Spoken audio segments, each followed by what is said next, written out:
We should get rose petals next time when he walks in. Maybe. That's even better. And we should all walk behind him Yeah, throwing. yeah. Okay, I want to say it. can't start till There you go. 6. He's already unmuted. We can That's make fine. Okay, we're good. Herman can feed him grapes. It's gonna be in just. Scotty, Yes, sir. it looks like a Penguin hockey team back there, It does. doesn't it? Rangers. Ready to How the go? Rangers do? They're down 2 right now. Second. So 2-1? Rangers? Oh, it's 2-0, and they're playing tonight. Rangers? Okay. Rangers. Is that broadcasting out? So the Penguins were down 2-0 with like hockey- 2.5 the hockey minutes to game? go. Madam Mayor, it's 6 o'clock. Okay. Absolutely. Good evening, everyone. I'd like to call this Tuesday, May 2nd City Commission meeting to order and ask the clerk to call the roll, please. Mayor Pam Triolo, Here. Vice Mayor Scott Maxwell, Here. Commissioner Omari Hardy, Here. Commissioner Andy Amoroso, Here. Commissioner Herman Robinson. Here. Thank you. If everyone would please rise for the invocation offered on behalf of myself, and that would be Pastor Kris Voss of Sunlight Community Church. Welcome. Thanks. Let's pray. Father in heaven, Lake Worth is a gift. It's a great city, and we pray that the city would prosper. But our city has complex and challenging problems too that need good leaders. And I thank you for each one of the people that are sitting up here. Thank you for the addition of Omari and Herman and the gifts that they bring.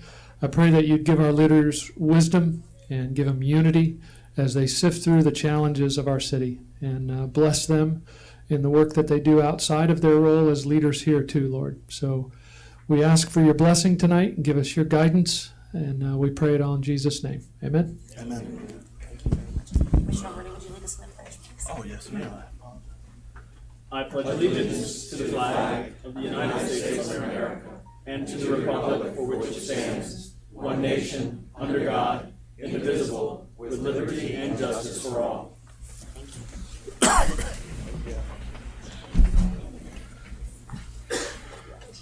Okay, are there any additions, deletions, or reordering?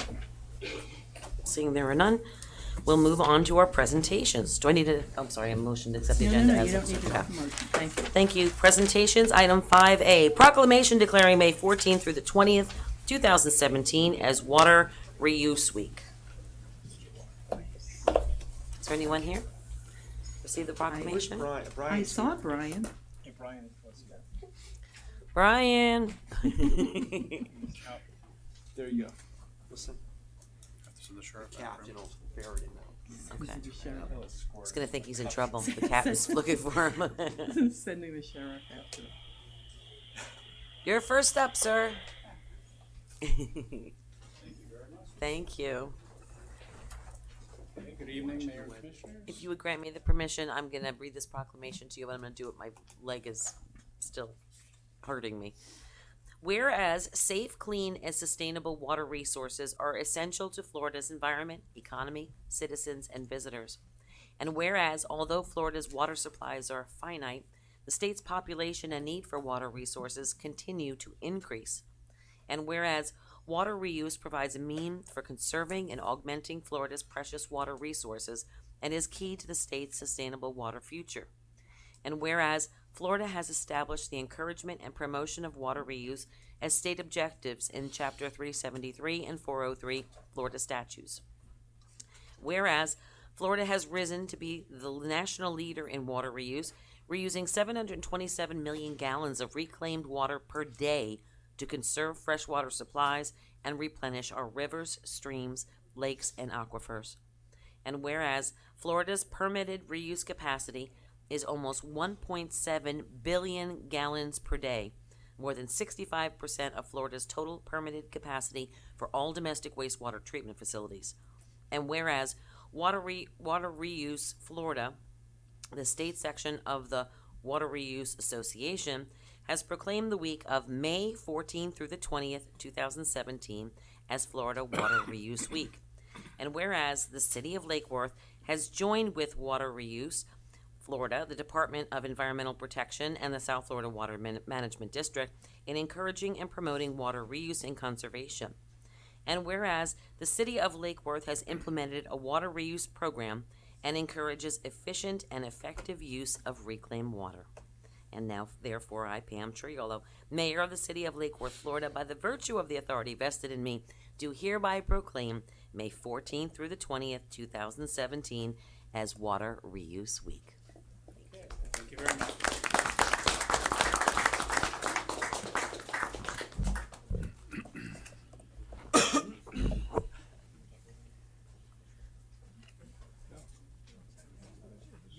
You did a great job, I have to say, that was one of the. Kind of like you're actually in charge from the hospital.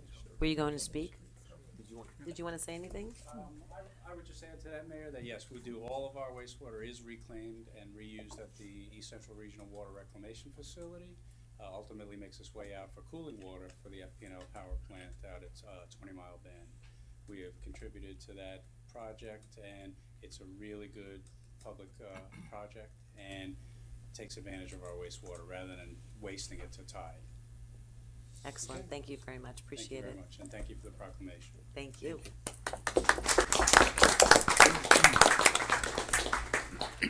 Up next, I'd like to welcome up Palm Beach County. Let me see. We have Captain Bear. Is it going to be doing the report? No. No. Actually, code enforcement? Lori Milano, and Okay. William Then code Waters. enforcement issue at Holiday House. And it's gonna be a little more broad than just that one topic. Okay. Good afternoon, good evening, William Waters. Could I trouble you actually to hold that, and I'm not the microphone because it's way low. Number one, And with me is Lori Milano, our Assistant Director for Operations. We're going to give you a little overview on a couple of things that have been initiated under the Code Compliance Division of the Department. I will let our City Attorney first bring you a little bit of good news from our Special Magistrate meeting last Thursday, where the Holiday House, after many years of frustration suffered by many neighbors, was declared a nuisance property under the nuisance abatement program brought forth by the Palm Beach Sheriff's Office. And he can go into particulars of what is going to be required of that property over the next year. Thanks, William. As you all know, Christy, she took the lead on this and wound up, after that determination of the nuisance, negotiated an agreement. I'm just going to read the highlight of it. It's a several-page agreement. But, commencing May 1st, they have to have a special duty deputy on site 8 hours a day on a rotating 24-hour basis. We wanted to rotate it so that they don't know when they're going to be there. Could be any particular 8 hours. Could be morning, afternoon, or evening. And pretty much looking at any illegal controlled substance activity, because that's what the issues. And if there's no evidence after a period of time, they could apply to have that reduced to 4 hours. So there'll be a deputy there at least through the end of June, and then there's other schedules for July, October. And basically, if there's any controlled substance there, then they will be required to make other payments, and they'll have to get that special duty schedule reintroduced at 8 hours again.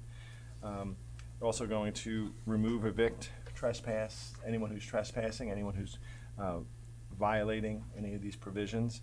The owner is going to change on-site management.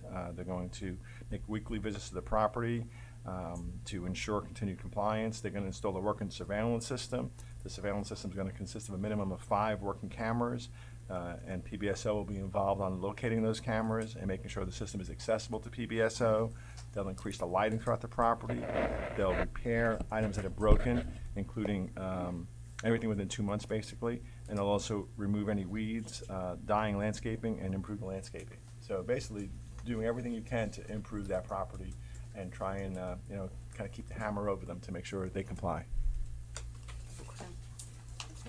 And any I'm gonna questions let- on the legal side from Commission before we go? Okay. I'm going to let Lori describe to you a 2-week initiative that we're beginning as of yesterday involving our proliferation of vehicles on the street. Good evening, Mayor, Vice Mayor, Commissioners. For the next 2 weeks, we're going to take an abbreviated approach in the Community Department of Community Sustainability Code Compliance Division to address the inoperable, derelict, abandoned vessels that are in the public right-of-way. We're going to utilize all of our zone officers And we're saying 2 weeks, we're not quite sure whether it will take that long, or maybe some of the particular zones that the officers are in some of the concentrated areas may take a little bit longer. But right now, we're suggesting that it's gonna be a 2-week initiative. We're gonna work closely with our Palm Beach Sheriff's Office too, utilizing their officers. And so we're gonna kind of light up the city in red. And once we follow our due process in terms of notification requirements, if the violation still exists, then we're gonna go ahead and tow those properties. And so we're excited about this, and I think it's time. Questions? Thank you. Commissioner Robinson? I'm sorry. Well, I thank you for the effort that you put forth already. Sure. Would you want to explain the process of the red tag? That Okay, sure, absolutely. So we operate under the Florida State statute, which requires a law enforcement officer, not a co-compliance officer, to go ahead and red tag the vehicle. So that, so we have a cooperative effort with our Palm Beach Sheriff's Office to initiate that process. But once that is done, then our code officer will complete the process in terms of the notification, taking the appropriate photos, getting everything in order. So after that 5-day notice that we provide, should the vehicle still be there, we can go ahead and proceed to the next step and have the car towed. And we have a great relationship with Priority Towing, who is our towing contractor, to go ahead and remove those vehicles. So we're hoping, it depends on whether people do or don't comply, but we will certainly tow the vehicle should they not comply. Glenn, did you have something to add? And just a preview of what you'll probably see in about 2 months. We've still been working with PBSO and their legal department, and you're going to be seeing some other towing ordinances to establish towaway zones in the city, to install signs that this is a towaway zone, and that will even facilitate more so the ability to tow vehicles that should be moved. Commissioner Amoruso? And I too wanted to thank you. I always sit in on the special magistrate meetings, and I was at the hearing. So thank you, William, for all the work that you did on the Holiday House. It's in my district, and it's been a burden to the neighbors and the community for a long time. Circling back around to the ordinance you're writing, can you make sure that you also look at how it reads in our ordinance for night vehicles?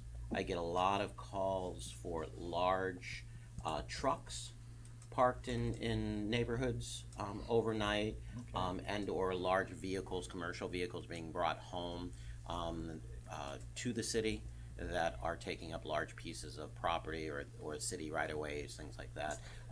And I had suggested, once you get situated with the new PBSO officer and the code officer, to maybe do a couple nights where you go out and look at some of the things that are happening at night. Yeah, absolutely. As we identify, the needs, and I think this is something that the commission has asked for, so we're going to take an aggressive effort here. And as we get our hands wrapped around this particular concern, then we can address other ones too, and do, other little projects like this as well. Sure. Great, because I get a lot of calls. Yeah. People parked on their grass or in their front yards at night. I don't quite understand it, but they're pulling their vehicles right up. There's one on North Federal that pulls right up to the front door with a very nice car, and there's a driveway, but they park in the front yard. I don't understand that. Thank you. Vice Mayor? Thank you. I just want to remind everybody, it's my understanding that this towing process basically is an 8-day process. You get 7 days to move the vehicle. 5. 5 days? 5 days.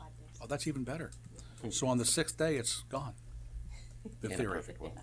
So, yeah. Okay. And on the of course, 7th then day, we'll- we saw we'll- the neighbors celebrate.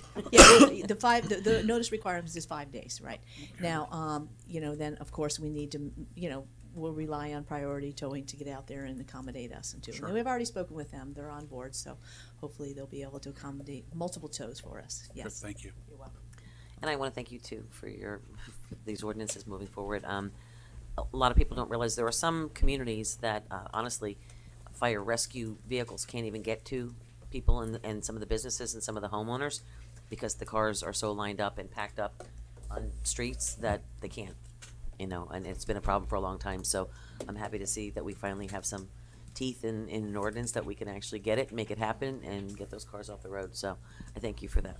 Commissioner Hardy? Sorry, just one question. On the number of days that there's a process, 5 days, and then we can tow it. Could you give us maybe some sort of quarterly report as to how long it's taking us to tow the vehicles from the time that we write the red tag and from the time that it's towed? Could we get some kind of report back? Yeah, I think it's really important when we take on an initiative like this, and then once it's complete, we look back and see, some of the things that we could have done better, differently, and also see how effective. Absolutely. I mean, obviously, we're going to see the fruits of our effort when the streets are clean, right? But I think in terms of numbers too, I think it's important to us to look back at that as well. Yes. Awesome. Thank you. And just one thing, William, I know a while back when we were addressing this maybe 2 years ago, there were some businesses that had concerns of that there was no parking and that there were. Have we worked with several of the businesses in the areas that had this to get through it? Or? Well, I want to clarify a comment that you made. The initiative that Co-Compliance is doing is dealing with inoperable, abandoned, and derelict vehicles. Okay. Many of the vehicles that are blocking rights of way are actually operable and will not be covered under this 2-week process. They will have to be dealt with the ordinance that our city attorney mentioned. Okay. We need to put up signs saying, do not park here. If you do park here, you're going to get towed. And the ordinance that he's described covers that. It is a collaboration among parking enforcement and PBSO. So there's going to be a wave of cars that are inoperable leaving, and then later when the new ordinance comes, the cars that are inappropriately parked, even though they're still operable, those will be handled. Okay. Okay. Thank you very much. Appreciate it. And also, as an update from our last presentation, we are making some inroads in the various things that you brought up as suggestions for the division itself. We are fully staffed now. Several people have taken their face level certifications or are scheduled this summer, all the way from administrative staff to managerial staff in the division. We're making headway on a tenant landlord initiative as you requested, and we're also working with our neighborhood liaison to come up with a program to facilitate an initiative to help those who are unable to really work on their properties themselves by providing resource packages and brochures as to where they might be able to get nonprofit assistance or assistance from the private sector to deal with their co-compliance problems. Excellent. City manager? If everyone's through, I just wanted to state it's my intention to have staff come back periodically because code was such a high priority issue for y'all, along with a couple of other topics at the presentation portion of the meeting to give you these updates. These were 2 major initiatives that they've started, but there's a long list of items that came out of our workshop, and I want to compliment William and Yolanda and Lori, especially being the new staff here, getting the good new perspectives in and energy that she's bringing to the table is having an impact on the whole division. And we've got a lot of new employees in this division, as you know, but everyone is pulling together, and I see a real team building here. And you're going to see a lot of good results come out of code. So this is just the beginning. I think we already had. Commissioner Robinson? It's Yeah. amazing. Okay. Thank you. Thank you. Thank you. All right, moving on to 5C, a report about the Lineman Rodeo. Yay. Madam Mayor, Vice Mayor, Honorable Commissioners. Can we bring them all up here? Absolutely.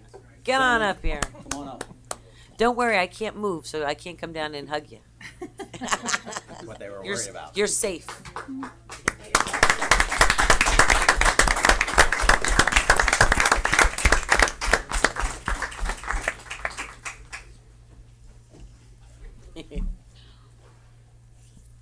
There's a storm lingering just west of us, so if they all run out really fun time. quickly. Yeah, we'll try to get this over with quickly for you. They're on site, so. But they're on site, so they're good. Quick.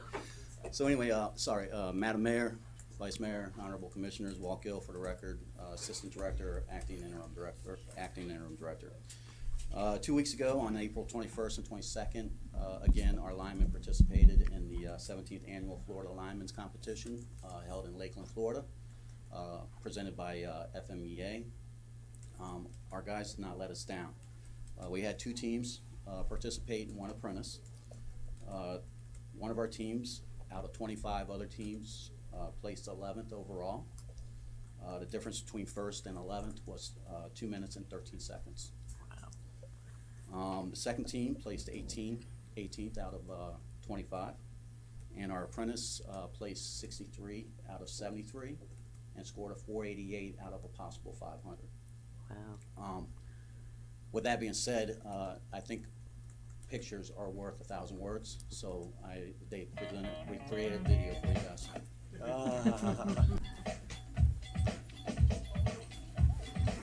Who picked the music?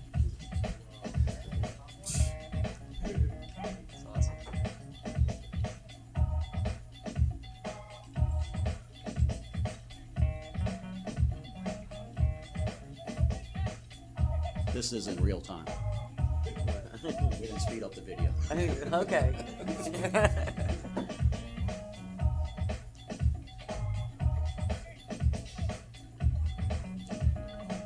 This event is called the Pull Top Pin Changeout.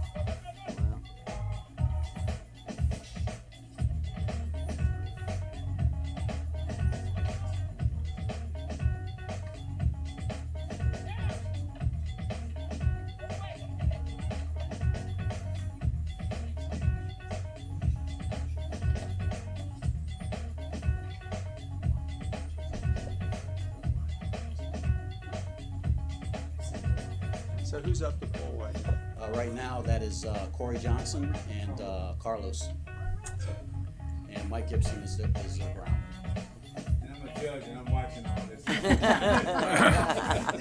didn't do our team, but I timed the other ones. There wasn't any shenanigans going on. No shenanigans.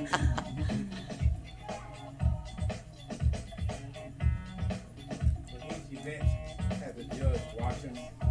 You lose points if you drop something, or you go over the amount of time it takes you to do it. And they was actually first all the way up to the last two teams. Oh, whoa. Each first stage. But it takes time to practice. A lot of practice. But they're simulating that these wires are hot. See?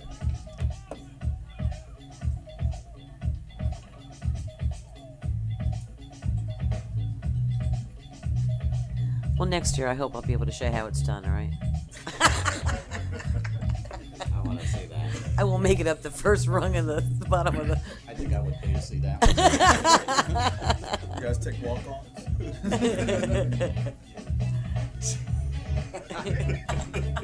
Scotty's thinking about it. I'll be your Rudy.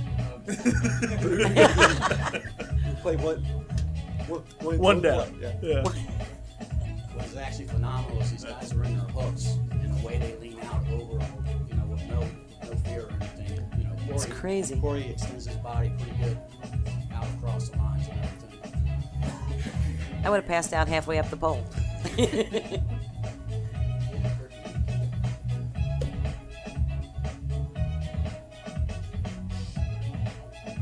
have to do this in less than 12 minutes.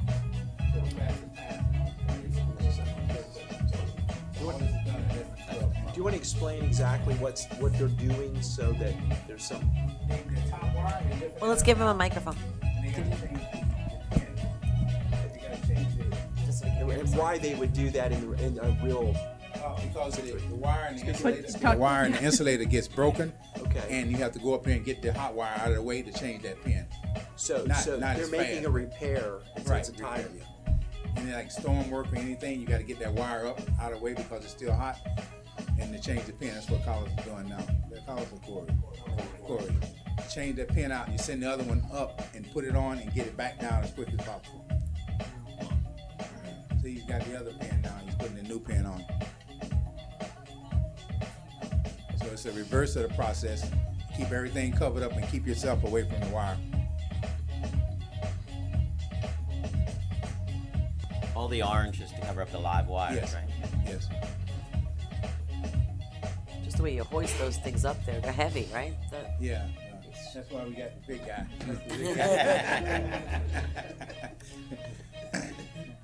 That's great.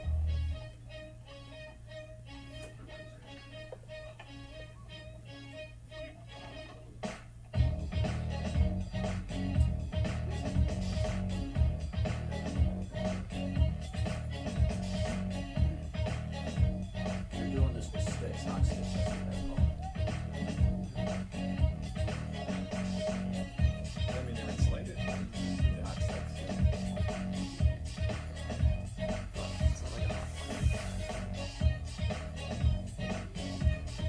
Hold on.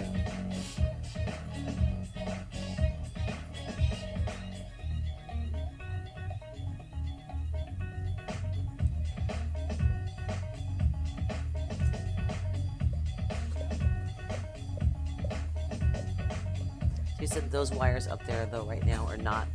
Yeah, that's not live. It's simulated. They have to treat them during the event and be live.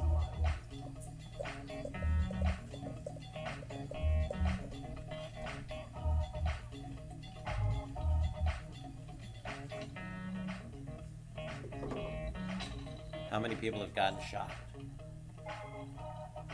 Yeah. Okay, good. Nobody raised their hand, so that was good. Now you have to reverse the process and take everything off. And the time stops once the last guy gets his foot on the ground. Both feet or 1 foot? Both feet. Both feet, okay.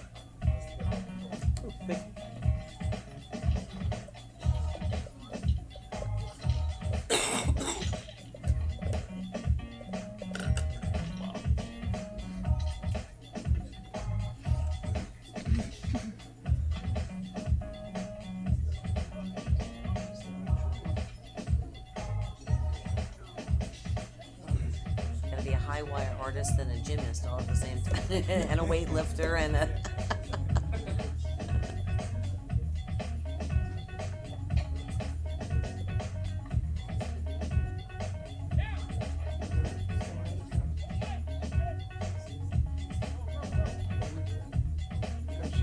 Everything's coming down. I don't know, I haven't seen this yet. I think this is there any other complications too coming in? Is there any other things with this? Now you can come down fast, just like that. Come on down. Oh my goodness. Pretty fast. Yeah, that's easy. Yeah. I could do that, it'd take me 3 weeks.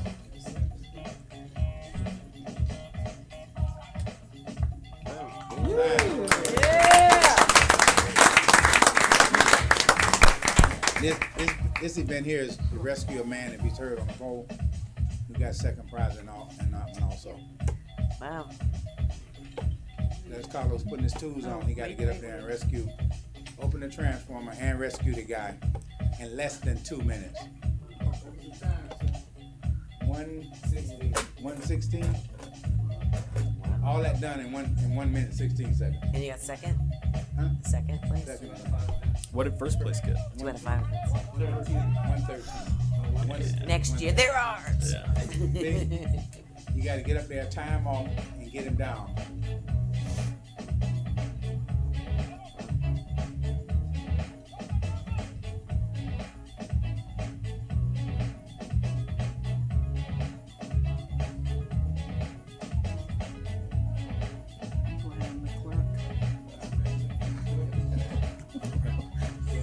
When you carry the hand line, that's always to rescue someone.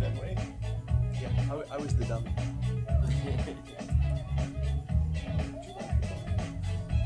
That's the part I can play next year. Once the dummy hits the ground, that's the time. That's it, on the ground. You just drop him, bud. He saved him and then he threw him off the pole. You know, you want.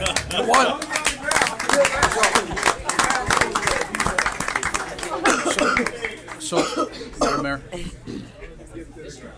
I have a question. So those two events right there are in fact the two events that we took second place on this year. And we brought the awards down to show you. Oh, right. If you would like to present them to the guys, that'd be great. If not, I could hand them to them. All right. I don't want to. You want to give it to him? Sure. I'm sorry. I've got a bum leg. They dropped you off the pole. Yeah, that was you that dropped the pole. Yeah, that's right. I was the dummy that you guys had to do. It was a heck of a fall you guys did to me. This one, which one do you want to do first? The rescue one? That was pretty cool, by the way. You know, it's not the shock that gets you, that sudden stop. Right. Okay, this gentleman is second place team, journeyman pin and insulator replacement, 17th annual FMEA floor alignment competition, April 22nd, 2017, Lakeland, Florida. Congratulations, guys.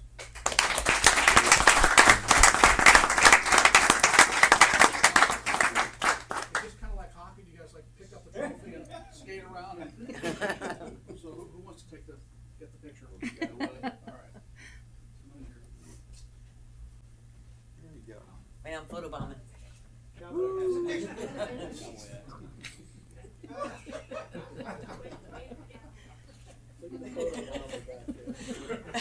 Don't you think it'd be good to have cowboy hats next year? Yeah. All right. With logos. All right. This one out. This one, gentlemen, is second place again. Journeyman Vertical Curtman Rescue. Again, 17th Annual FMEA Florida Lineman Competition, April 22nd, 2017, Lakeland, Florida. Congratulations.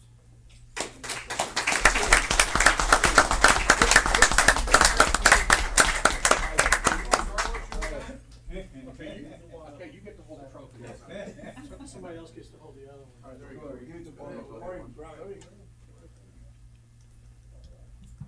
We'll have a picture with two trophies instead of two pictures with one trophy. Yeah. What? You have to step in there. It's camera shot. There you go.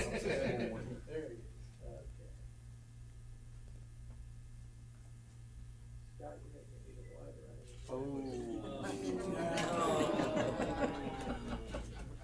That was bad. Captain Bear, can you escort him from the chamber? Thank you very much. Thank you very much, gentlemen. Proud of you as always, guys. Thank you. Madam Mayor, Vice Mayor, Commissioners. The two trophies were not the only things that we received.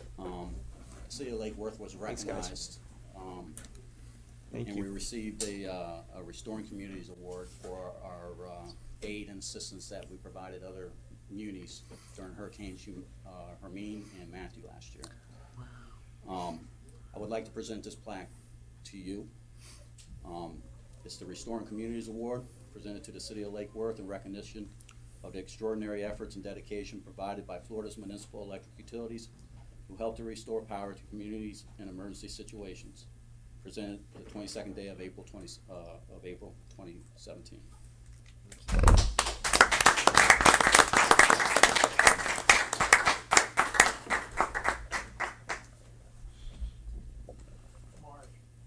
You want me to photobomb it? There you go. Yeah.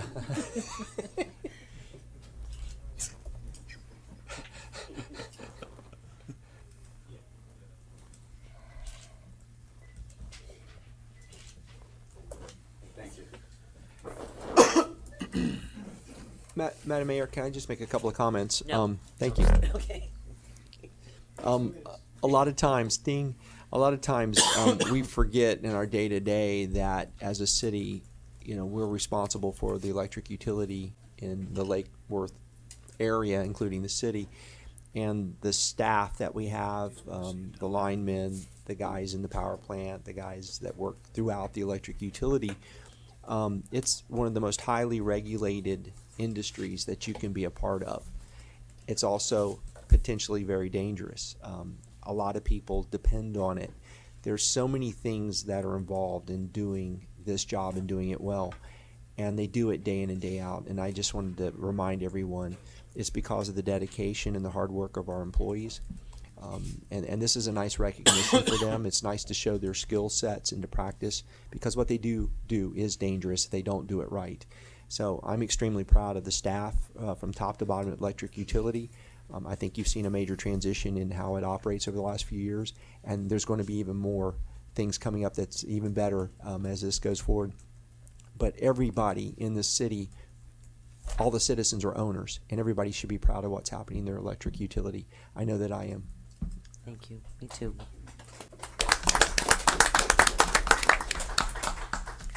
All right. Moving on to item 6, Commission Liaison Reports and Comments.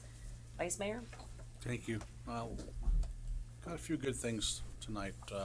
First of all, I had the opportunity to read a proclamation for Earth Day up at the Scottish Rite Temple, and I want to big thanks to Brian Kirsch and all the folks that made that event possible. I'm not an official attendance keeper, but it seems like that event gets more and more people coming to it each and every year. So kudos to those folks and their efforts. Also, this past Saturday, had an opportunity to also read another proclamation for an organization called Joshua's Heart Foundation. This is a group of young people, teenagers if you will, 13, 14, 15 years old, 16 years old, who have come together and conducted a food drive on a number of different occasions, trying to stomp out, the word they use is stomp out hunger. And they're out of the South County, I think, and maybe in Broward. I'm not quite sure where most of them come from. But in this particular event, they were able to provide food for 300 families here in Lake Worth. So I was very, very impressed with that effort. And what was the most impressive about it was that these were literally all teenagers. There really were no adults there other than as chaperones, so to speak. And it was completely done by the youth, and it was very, very moving and very, very a very nice thing to have occurred. Also over the weekend, this is kind of a special thing for me personally, but Sacred Heart School cut the ribbon for the new Founders Hall, new gymnasium. I don't know if any of you folks have seen it driving down Federal Highway, but at 4th and Federal, Sacred Heart Elementary School has a huge, well, it's not huge, it's a gymnasium, if you will, an indoor gymnasium that they've been dreaming of for probably the best part of 20 years. And it's finally, after all these years, come to fruition. And it's not, there were a lot of folks, a lot of benefactors that helped put that together. It was really a really great event and a wonderful, wonderful gym. And I got to tell you a story. At the very end of the event, and the mayor was there, and Commissioner Robinson was there, and I was sitting all the way at the end, closest to the one basket. And one of the founders allegedly wanted to be the first one to make the first shot. Well, he decided at the last second he wasn't going to do that. So they were going to let one of the students take the first shot in the gymnasium. So this young boy gets up. He's sitting up, back in the bleachers. He gets up and he's stumbling around trying to get the basketball out from underneath the chair. And he's stumbling and bumbling. I'm thinking, okay. And he gets up. He's kind of awkward because teenagers, young people can be awkward or whatever. So he gets up there, gives like a half dribble. They call him 3.5. So anybody that knows anything about basketball, they call him 3.5. This kid gets up, and I'm thinking he's going to take 4 or 5 shots. He launches this three-pointer, nothing but net. Nothing but net. When he first launched it, there's no way this is going to make it. It was just an absolutely incredible shot. In fact, Mark Easton has got it. So if anybody wants to see a good time, you got to check this out. It was unbelievable. That was pretty cool. Let's see, what else do I have here? Sacred Heart. Also, unfortunately, well, not unfortunately, there's going to be a hurricane seminar put on again this year. Kevin Addison, as you know, one of our citizens here, puts on an annual hurricane preparation show event, if you will. It's going to be on the 16th, which is 2 weeks from tonight, at the golf course, starting at 5 o'clock. Unfortunately, we're going to be having a meeting, so we won't be able to attend that. But I urge everybody to get out there and see what's happening this year and find out what you can do to best prepare for hurricane season this year. And Kevin's not here, but if we're here, I would thank him again for all his hard work and commitment to this exercise. He's been doing this for many, many years, so we really appreciate that. And last but not least, today is May 2nd, and yesterday was May 1st. And yesterday was a huge day in Lake Worth.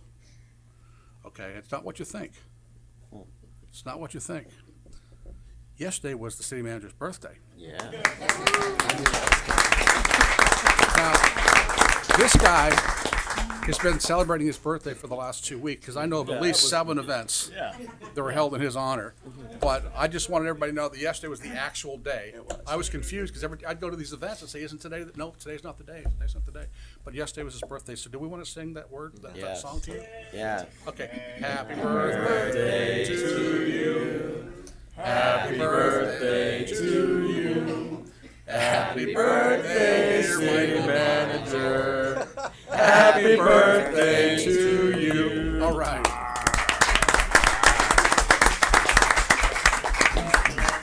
That's all that's all I got. Thank you. Thank you. Commissioner Hardy? Okay, well, it's been a while since we had one of these regular meetings, so there's a lot on my list of things to report on. The first thing just has to do with the fundamental goodness and decency of people, in particular people here in the city. I also was at the Joshua's Heart event, and a few other things happened in the city. Bryant Park held a nonprofit showcase, which was really spectacular. And for Carl Stovlin, who's the president of Eden Place, he has this photo project called I Am Lake Worth. And you take a picture, and then you let people know why Lake Worth is a great place. And I said because it's filled with people who understand the meaning of the word community. And that character of the people here in the city was on display at that nonprofit showcase. It was filled with people who live and work here in Lake Worth, who have dedicated their lives to making Lake Worth and their communities a better place to live. So hats off to Carla Engel for putting that together, and to all the people who showed up to let people know what they're doing in the community. The other thing is Earth Day, which I was at also. Brian Kirsch, Ted Brownstein, Mary Lindsay, they're doers in this community. And you have to respect that. It's really amazing. I don't know where we'd be without it. The other thing was, last week I believe it was, as a matter of fact, last month it was Fair Housing Month. April is Fair Housing Month. And the Legal Aid Society, along with Jeffrey Lind, who is an attorney, and along with Dave Ehrenberg, they put on an event that educated, I think, a lot of people, including elected officials and attorneys, about some of the legal issues around sober home and fair housing as regards sober homes. So Jeffrey Lind gave a presentation. For those of you who are not aware, Jeffrey Lind has been involved in litigation against the city of Boca Raton, and I believe to some extent also the city of Point Beach, about how they deal with sober homes. So it was quite an interesting thing to get an education from him, from that side of it, from the fair housing perspective. And also Dave Ehrenberg gave a presentation. And if you don't know how lucky we are to have Dave Ehrenberg as our state attorney, get more familiar with what he does. Because it's very clear that he has a very deep understanding of the issues surrounding this particular issue, which certainly affects Lake Worth, to a great extent. And so I was very impressed, and I got quite an education there.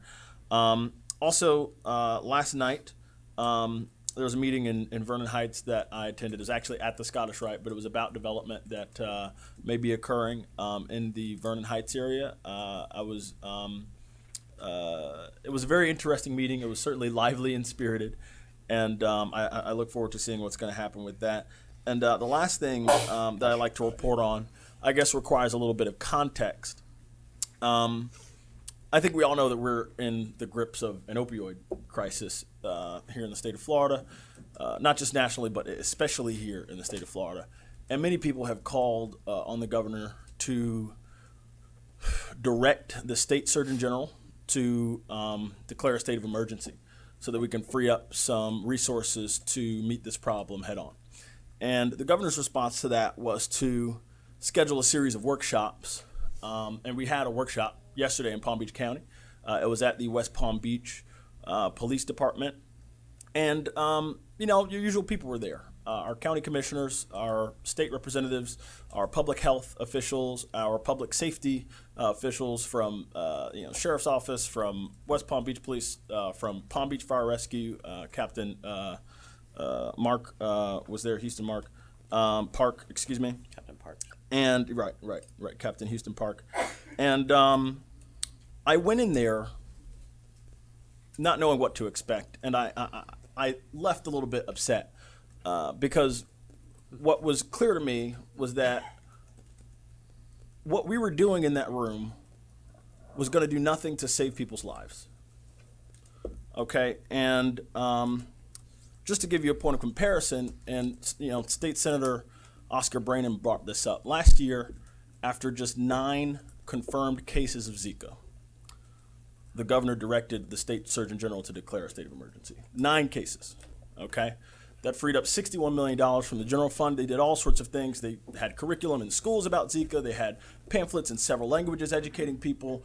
There was just a concerted effort to make sure that we tackle that issue, and it looks like it may be at some point in the rearview mirror. 9 cases of Zika brought that about. Now, in just one day in March, Palm Beach County had 10 overdose deaths. In one day in March, we had 10 overdose deaths. In one day last summer in Broward County, they had 10 overdose deaths.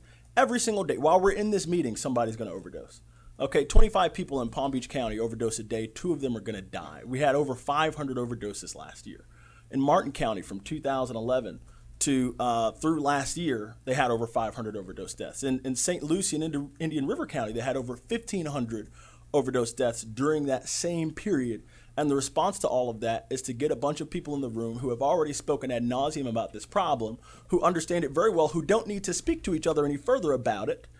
The response from the governor was to get us in a room together so that we can talk about it some more and not to do anything about it. And I found that to be incredibly frustrating because we have the ability to free up resources to address this issue, and there seems to be a consensus that the problem is overwhelming us in law enforcement and here locally, and it seems like the political will exists everywhere but the governor's office to declare a state of emergency, and that's what we got. We got a discussion yesterday. And so I found that to be very frustrating because I left with the understanding that very little could be done. So, if I have a report to make about that, it's that I went to a workshop and left frustrated, and I am eagerly awaiting the governor to do something. And I would ask, I understand that the League of Cities, and we're a member of the League of Cities, sent some sort of resolution to the governor asking to declare a state of emergency. I understand that Palm Beach County, rather Melissa McKinley, would like the Palm Beach County Commission to send their own resolution or letter as a commission. Martin County has sent their own letter to the governor as a commission. I would ask that we as the city of Lake Worth get together and put a letter together. If the political will exists here to send a letter to the governor and let them know that this problem is overwhelming us and we need him to use the powers that have been vested in him by the voters of the state of Florida to lead and to do something that's going to save people's lives, that's going to prevent people from losing family members. And, I would like to see if we can do that. So, thank you. Excellent. Commissioner Marzo? Okay, I totally agree with Commissioner Hardy. I sit on the board of directors for the Palm Beach County League of Cities, and yes, we did send that letter to the governor, and I totally agree with you that the city of Lake Worth and other cities in Palm Beach County should also adopt it. I also sit on the Sober Home Task Force and the Heroin Task Force. I attended both of those meetings. HB Bill 807 and SB 788 have, those are our sober home bills that we've written. They have passed the House and they're waiting to go to the Senate, so we're hopeful that those will pass. Unfortunately, they may be one of the only things that pass that help small cities. Most of the things that are coming through Tallahassee in this session does not help small cities and hurts Lake Worth tremendously. On that note, I have a copy of Captain Bear's statistics for the last months. We saw it, but I printed them out so you actually have them in front of you. When people are asking you about the statistics in Lake Worth, I want you to be able to see it and remind them exactly what sober homes and the opioid addiction looks like in the city of Lake Worth. Commissioner Hardy talked about the passionate people in the city of Lake Worth. I was happy to help facilitate with Chip Guthrie and Captain Bear first appearance. We had a group of representatives, passionate citizens. Richard Gersio's here, Tammy Panza's here, Chip Guthrie. This last weekend, Friday and Saturday. Friday we did a sting with the Sheriff's Department to bust the prostitution. Saturday we did the Johns. These residents spent time on Saturday and Sunday, and I believe Tammy Panza went back on Monday for first appearance, and it was a huge success. The judge not only gave the prostitutes a little extra time, but it set precedents for future. They were given extra time. There's some additional talks about our mapping program, mapping Bryant Park, mapping South Bryant Park and Federal Highway. So that's great. So I want to thank you for your passion and your dedication as residents to the city.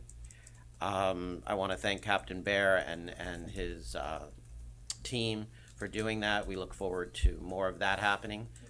Because it's an ongoing issue. Again, I want to thank you for the Holiday House and the future things that we're talking about working on. Passion and dedication. We had a volunteer breakfast in the city of Lake Worth. A lot of our volunteers couldn't show up, unfortunately. Some of them work, but we had a huge turnout. And again, I want to thank everyone that goes above and beyond volunteering, and also staff. A lot of the staff goes above and beyond and crossing over into volunteerism, overtime, spending a little extra time on projects. So I want to thank you for that. Attended Palm Beach County League of Cities board meeting, Heroin Task Force. Sober Home Task Force. We have some upcoming events. We have Derby Days coming up in May. That's always a great, fun event. We also have Party in the Park this weekend. I'll pass out flyers and there'll be more out front. 2 years ago in 2014, we were working with Healthier Lake Worth. It's an initiative through Palm Healthcare. 5 cities, they had $5 million in grants that they wanted to give out. 5 cities were chosen. We were one of the cities. So you'll see the first 2 years was actually community engagement, grassroots working with the community. We're at the point now where we'll actually move forward with picking the Healthier Initiative engagement team. The Party in the Park this weekend will be at 8th Street Park behind Compass, and it's really to kick off the event. So I encourage you to come out and learn more about that. I think I covered everything. Yes, thank you. Thank you. Commissioner Robinson? Everything's been said. That I thank Commissioner Hardy for recognizing that priorities have consequences, and if we don't have priorities, people will suffer. I attended the Sober Home lectures, if you want to call it that. It was informative but frustrating as well. Volunteer breakfast was fantastic. The city's appreciation for the people that volunteer on the boards. But I want to mention the volunteers that were at Earth Day, the Kiwanis Club, and Brian Kirsch and Mel and Vinny and the people that really brought a community together in terms of Earth Day. But the volunteers that participate in the neighborhood associations, the presidents, I've been to, the Bryant Park neighborhood had a fantastic networking among nonprofits, and I think the success of that was other nonprofits finding out who they could work with. Bryant Park is looking forward to a fun event at the golf course for Derby Day, and I attended the Mango Groves Neighborhood Association, the Tropic Ridge Neighborhood Association, Royal Poinciana, Pineapple Beach, and Whispering Palms. And at each one of those neighborhood associations was clearly a new energy and a demonstration that people want to better their city. And the leadership that the presidents and the people in those neighborhoods are stepping up and providing is really encouraging. It's going to make Lake Worth a better city. Joshua Hart was mentioned. Those kids are leaders of the future. It's it's run by the kids. So, and I want to especially thank Laurie for the red tag efforts that she's made and the efforts on all of the code enforcement challenges that they have. I want to mention the workshops that are coming up May 9th on the budget, 11th on the district-run roads, and the 23rd is going to be the pool workshop, which was changed from June. The spirit in Lake Worth lives and is getting stronger. I'm just so proud and happy to live in Lake Worth. Thank you so much. I'm so proud of y'all. My husband got, for the first time in 16 years, to take me on a drive vacation for an entire week in 6 years. So I'm glad they were out covering lots of events and doing stuff, and I'm very grateful to all of them for proclaiming and doing all those things for me. I really appreciate it.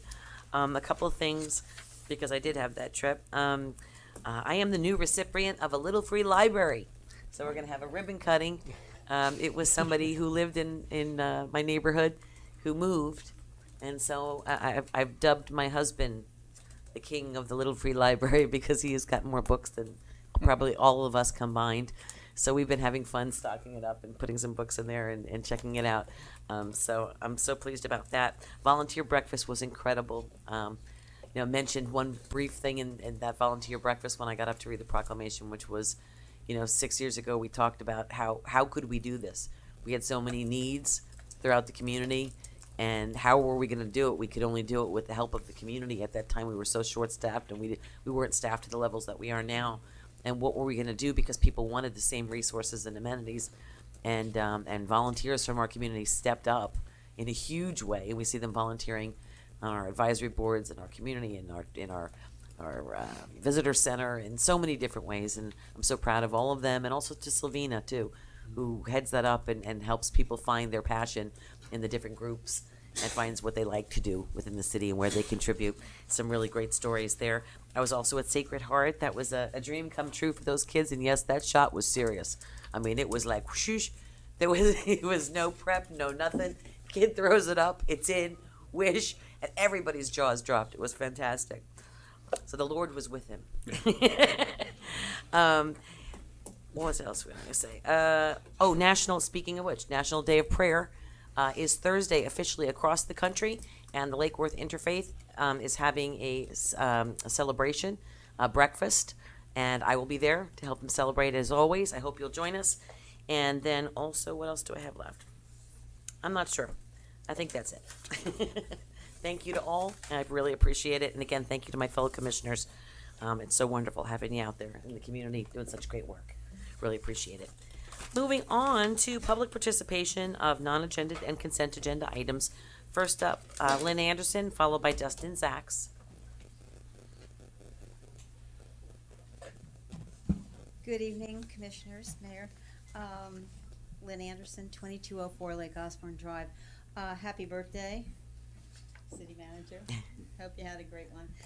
I want to congratulate Walt Gill and his entire lineman team. They did a fantastic job for us, but they do a great job all the time just for the city of Lake Worth. 2 trophies, that's pretty fantastic. At the last meeting, Commissioner Hardy said he had toured our RO plant, and he mentioned how impressed he was with it. I had toured it at one time also, and it certainly is an impressive facility. And it makes you so proud to know that we have that here in Lake Worth, and we have the best water around. And the decision at the time to go with the reverse osmosis plant was a great one, so I'm happy about that.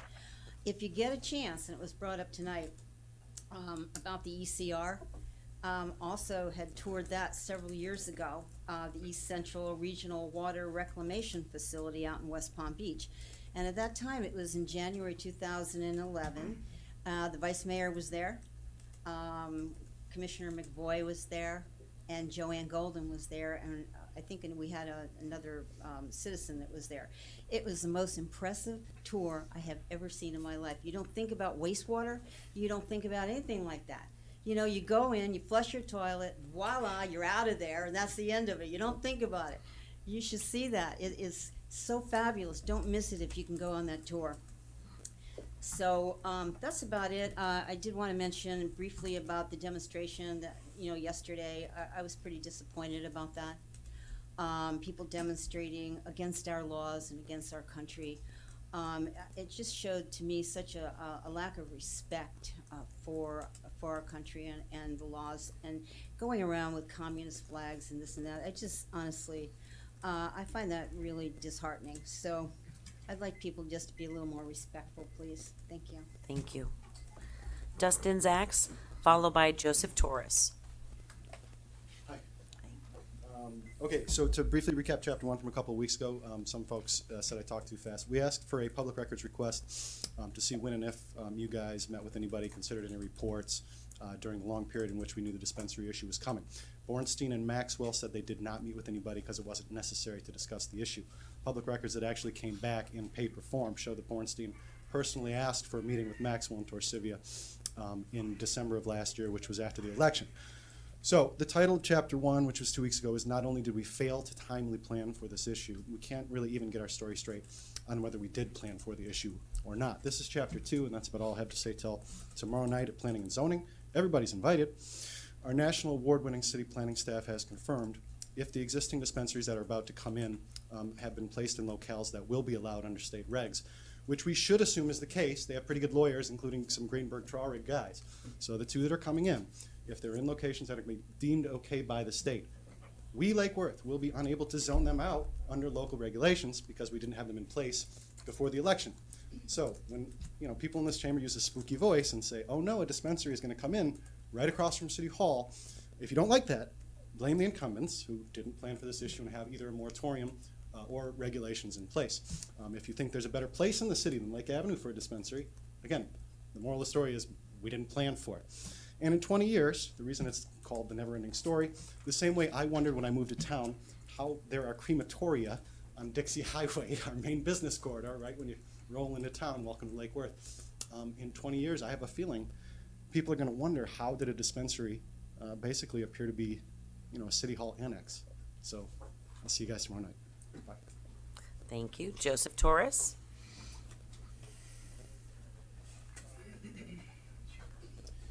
I live at 512 North H Street.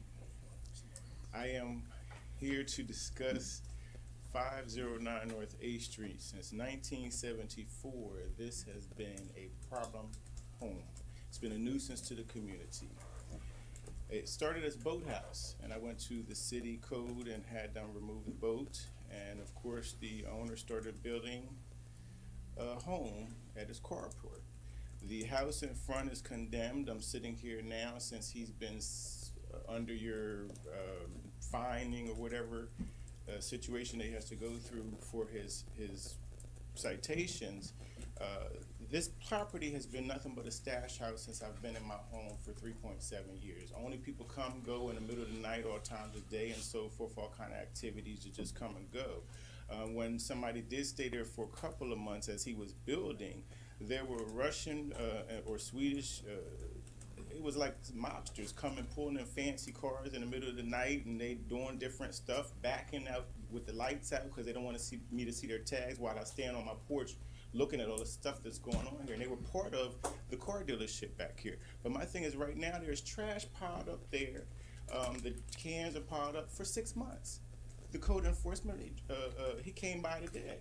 I pointed right at it as he went that way and as he came back. Both ways I pointed so he could see. Of course, Nick's not interested in dealing with it because, of course, as everything else, they have a lot on their plate and they don't have enough staffing to deal with the issues that's going on.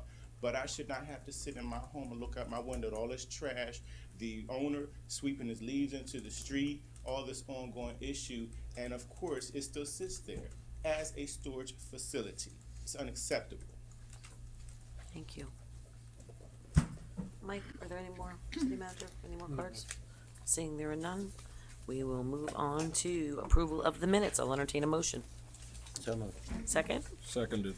All those in favor state so by saying aye. Aye. All those opposed? Motion carries unanimously. Consent agenda, I'll entertain a motion. So moved. Second? Seconded. All those in favor state so by saying aye. Aye. All those opposed? Motion carries unanimously. Thank you. Moving on to new business, item 12A, ordinance number 2017-08. City Attorney, would you read the ordinance, please? Yes, Madam Mayor. Ordinance number 2017-08 of the City of Lake Worth, Florida, amending Chapter 2, Administration, Article 1, in general, Section 2-1, Sale of City-Owned Property, to include unsolicited proposal as a method of selling city-owned surplus property, and to define in more detail the process for requests for proposals, providing for severability, conflicts, codification, and an effective date. So moved. Do I have a second? Second. Second. Mr. Waters, do you have any? It's a little more delayed back there than I thought it was. No, this is a very simple item. It is to give us more options on how we can dispose of properties that have been deemed surplus through a review of the Planning and Zoning Board and then on to you. It would allow us to take unsolicited proposals or bids or letters of interest from private individuals or other groups to purchase properties that are surplus.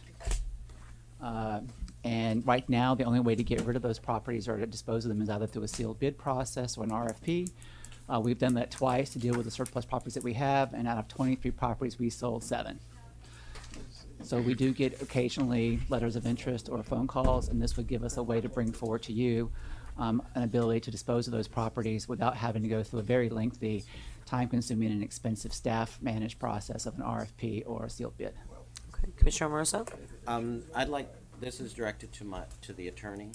I'd like to see if we can add something to this language that includes, and we've briefly spoke about it on some other issues, but that includes nonprofits taking these pieces of property off our tax rolls.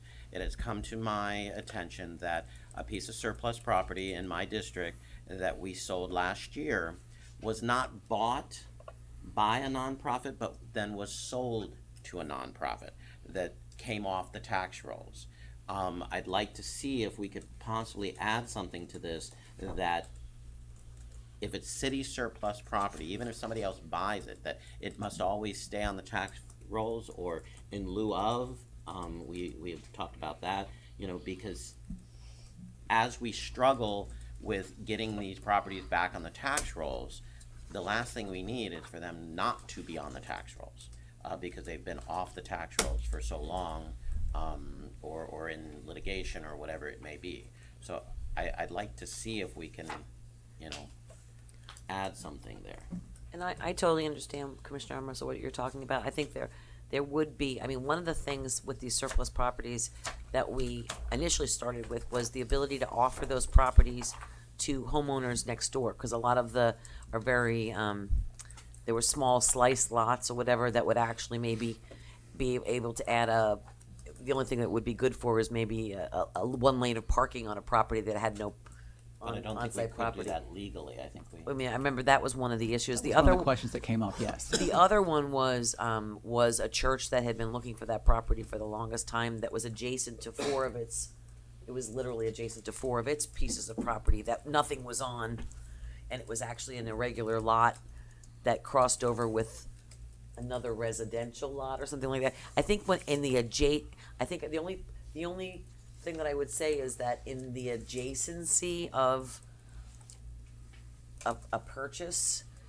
it sometimes helps to alleviate some of the neighborhood situations to allow whether they are a nonprofit or a homeowner or whatever.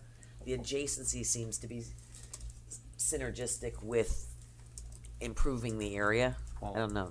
Follow up briefly. Sure. Okay, so history shows, yes, I agree with you. However, has that property that has been sold to the church been brought up to today's code? I don't know that it has. Last time I drove by, it has not. So if we are going to make, and Mr. Attorney, help me, if we're going to put something in there that, yes, allows us to sell to a church next door, that they should be forced to bring it up to today's standard. That parking lot should be paved. It should have green space, just like every other property that we ask to do the same. So, I don't have a problem with that particular instance with a nonprofit.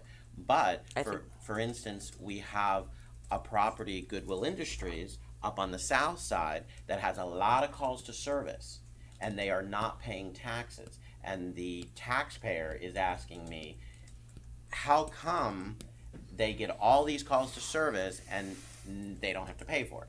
So I think that needs to be a broader conversation outside of what we're looking at tonight. But tonight I'm just asking if there could be something added that they are not allowed to take this off the tax rolls. The attorney may correct me, but it depends on how far we go with it. It may have to be, it is your second reading. If the title changes significantly, it may have to come back as a first reading versus a second reading. And we have a little time. Yeah. And I just want to address one thing. Just for the record, I think that any person, whether they're a nonprofit or a resident or commercial business, should be held to the same code. Correct. Landscaping codes or whatever else. I'm not asking for any. Yes. And I'm just saying, I know a lot of homeowners that have benefited from purchasing adjacent properties and whatever else. I think the adjacency sort of is important and has helped some communities. Commissioner Hardy? I think adjacency aside, I'm not sure if it's within our rights to tell property owners who they're allowed to sell to and who they're not allowed to sell to.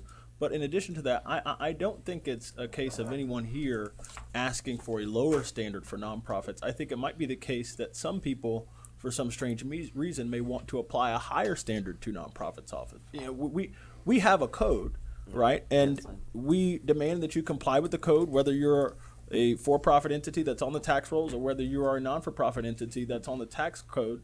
That's not on the tax rolls. It's the same code for all, and we have a process to deal with any property owner that has a property that's become a nuisance, and that process is the same whether that's a for-profit entity that's on the tax rolls or whether it's a non-for-profit entity that's not on the tax rolls. And I think it's also important to the culture of Lake Worth. Sure, there are some things that we want to move forward on, but we can't celebrate, for example, the nonprofit showcase that we had in Bryant Park while at the same time trying to do things that makes it harder for nonprofits to operate within the city. I understand that we have a need to get more properties on the tax rolls, but there are ways to do that that do not essentially discriminate against nonprofits, because there are many nonprofits located here in the city that do wonderful work, and I would hate for us to adopt a position legally that makes it harder for them to do that work. I'm not sure that there's consensus for adding something to this particular ordinance that would negatively impact nonprofits in a way that, or rather burden nonprofits in a way that for-profit entities are not burdened. Commissioner Mercer? Okay, and if we don't have consensus, that's fine, but I want to go on the record. Commissioner Hardy, with all due respect, you're new here, but I can give you lots of emails. I can have the piles of people that come into my store complaining about these nonprofits that do not bring their properties up to code and do not, they're bringing people in to a neighborhood. The young lady, the older woman, has been there for 17 years, and she is now wanting to move because of the influx of the nonprofits bringing different people into her community. And I don't want to target the church, but because the church actually bought that property, if we're moving forward and we're not doing anything different for nonprofits, which I think everybody should be on the same level, like Commissioner Hardy brought up, we need to make it very clear to them that when they do buy this property, that they need to bring it up to today's code, because the last thing I want to do is slap them with a code violation. And it's not fair that we go down Dixie Highway or we go down H Street and that we cite everyone else, but we don't cite them. That's why, I just wanted the clarity. If we don't put it in tonight, that's fine. But at some point, we need to come back and have that conversation, because it's especially with the legislation that's coming out of Tallahassee right now with the new homestead exemption. We've spent 6 years getting our properties back on the tax rolls with owner occupancy. The last thing we need to do is have additional properties coming off the tax rolls. And at the end of the day, that's how we pay our bills. We can't tax our people anymore. Glenn, you want to step in? I'm just the lawyer. When he sticks his hand up, okay. I need Just to a couple of points. make sure. First, I would suggest that tonight you go ahead and move forward with this ordinance, because this is on second reading. What Commissioner Amoroso is talking about, I think, might require a separate, different ordinance, because I'm hearing two different issues. One is a code issue, and every property should be subject to the same code. Profit, non-profit, doesn't matter. So I don't think that code staff treats properties differently based on their status as a nonprofit or not. If they are, and I don't think they are. No. But the second issue is commonly called a pilot program, payment in lieu of taxes.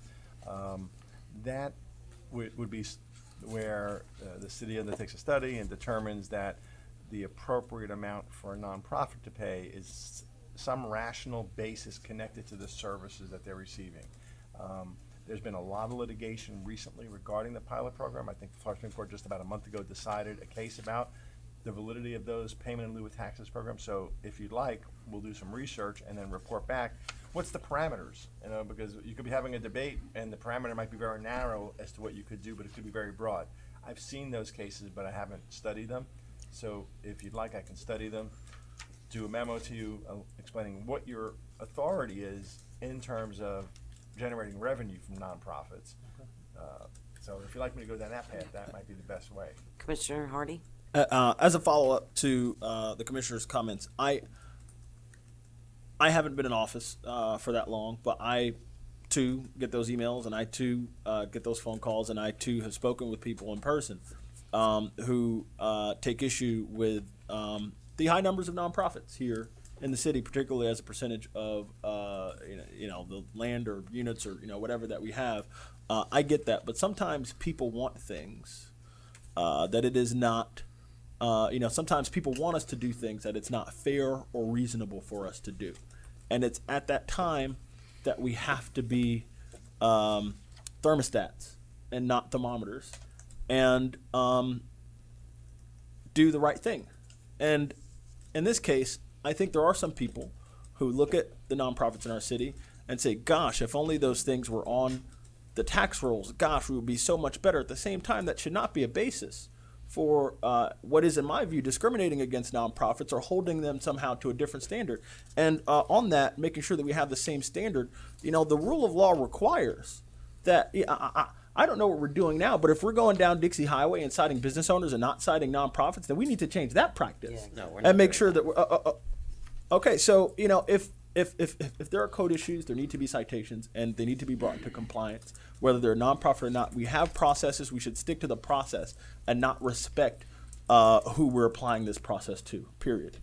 Vice Mayor? Thank you. I don't know if I'm going to actually contribute to this discussion in a positive way, but I think the bigger issue here is that the way the tax code is set up, any one of us could wake up tomorrow morning arbitrarily and decide, I'm going to be a nonprofit.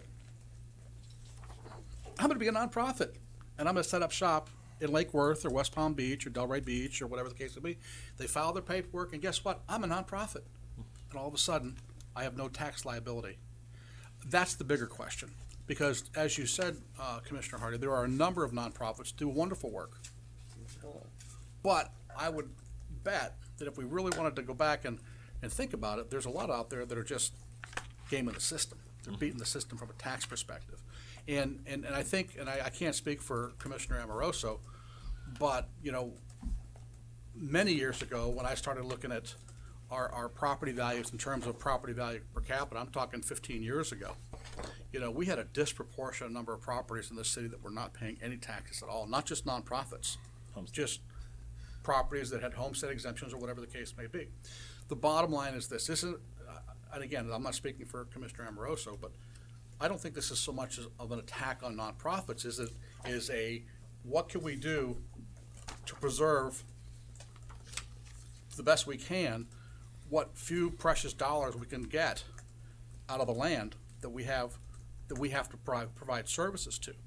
And I think the percentage I heard recently was we have like 38% of our taxable, or theoretically our taxable value of the city is not taxable.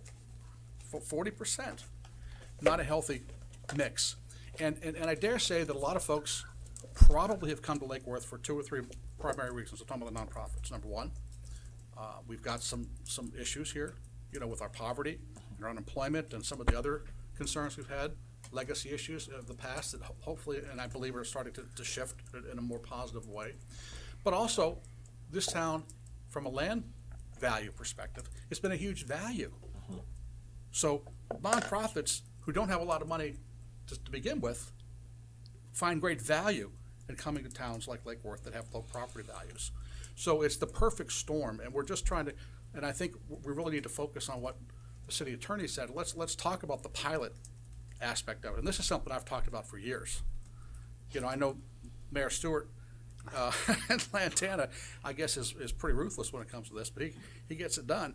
But this is the type of thing we need to take a look at and really have a wholesome conversation about going forward, because we really need for folks to, everybody needs to chip in and pay their fair share. And I agree the healthy discussion, but I want to move back to the item on the agenda, which is the ability to sell surplus property. And I appreciate the comments that were brought up tonight. And just to let everyone at home and here, of course, in our chambers know, we had legislation that I'm hoping the city manager will educate us on that's been going through the legislature right now in Tallahassee.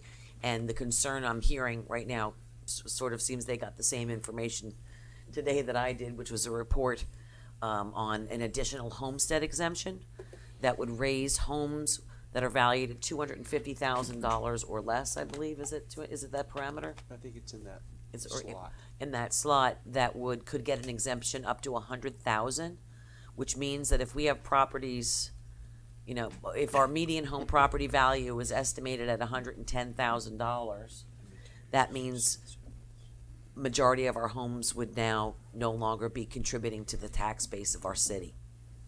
And that's pretty scary for us as we've been working hard to rebuild the city in the last several years. And it looks like it went through today in the House. So we're going to have some very long conversations. I think that's where the emotional reactions to some of these things when we're talking about our tax base come from.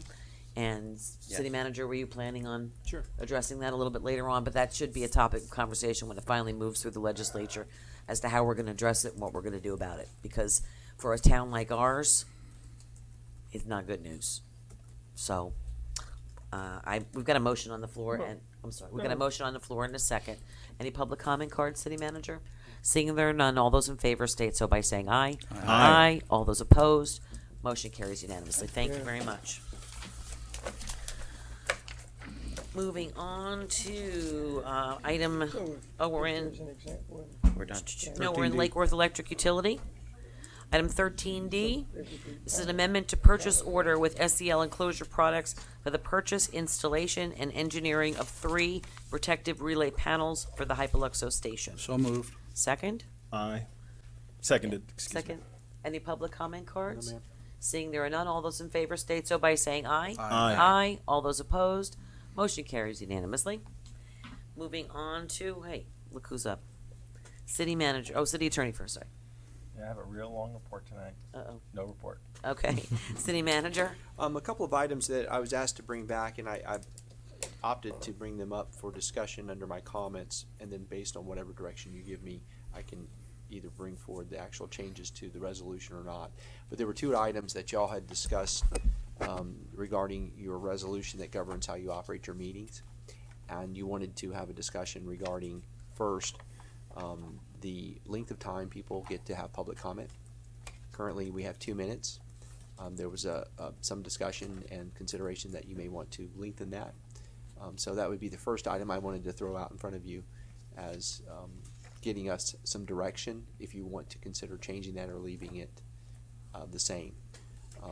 The second item is about the comment cards. Under public comments, there was some discussion that sometimes people say things or bring up issues or make statements that are left without any response during the meeting, and there were some concerns that those weren't being closed or followed up on, maybe even to the point of making comment at the meeting on what was said at the podium. And right now, your process is we don't rebut or talk about things that are said by people under public comment number 7. So if y'all wanted to have some change in that process, I need to know if that's something you want to do or not. So those are the 2 items I kind of wanted to get some direction from you. First, going from 2 to 3 or leaving it at 2 minutes, and we'll leave the time for public comment.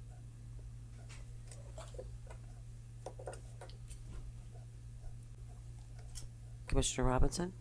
I'd make a motion, or you're not looking for a motion, you're looking for direction.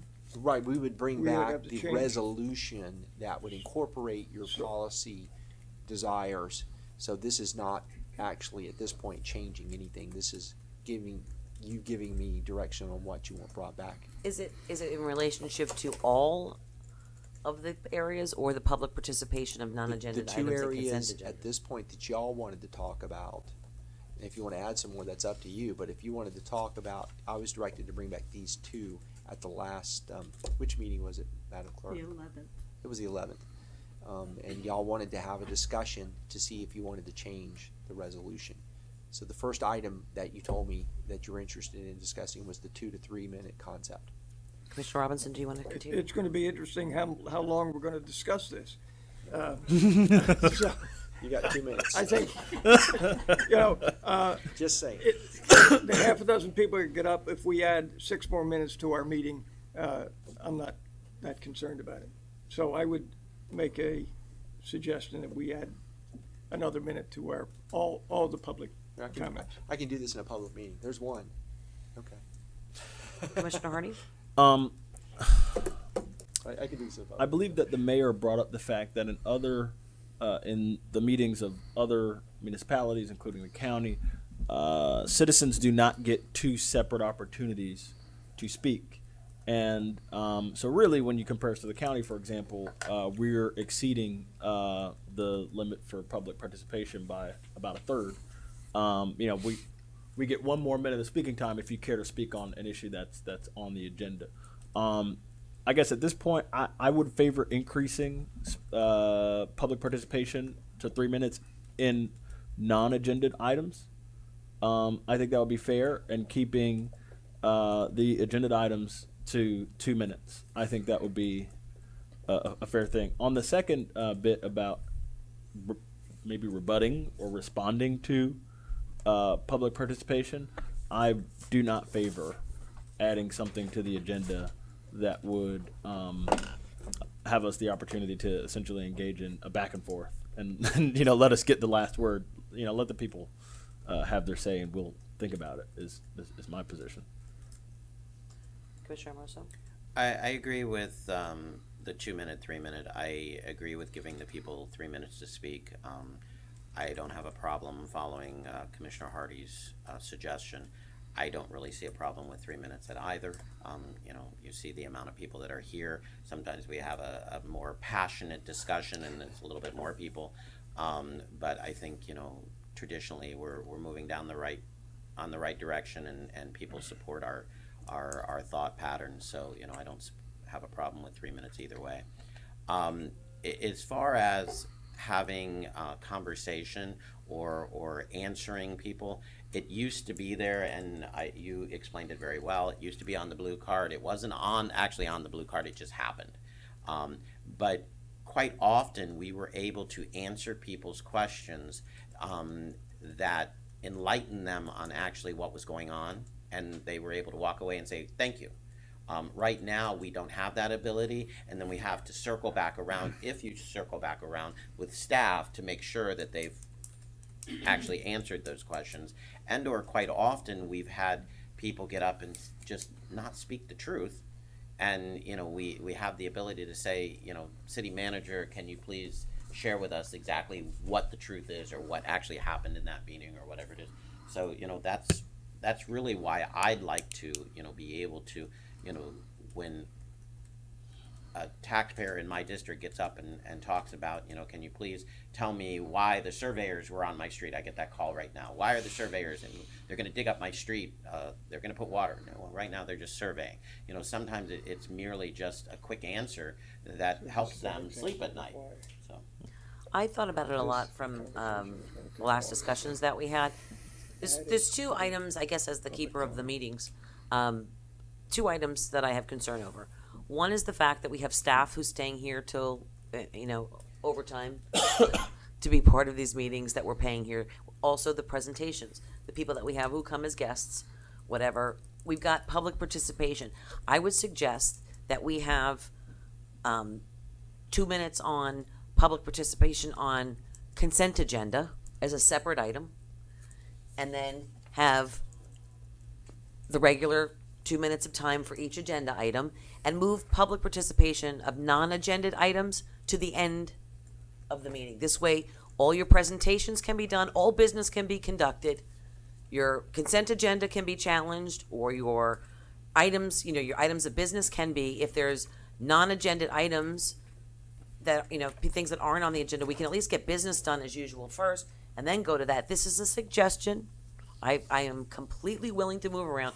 I just want to keep the business of the meeting moving properly. The reason for the extension of time is that often those non-agended items have come up, and they have been setups, plants, pontificating places for people to talk about, and that set the tone for the entire meeting, and business became hostile, became, it wasn't a good environment to get the work of the city done in a friendly, professional manner. It was taken advantage of, and it never was, it wasn't helping in many, many ways.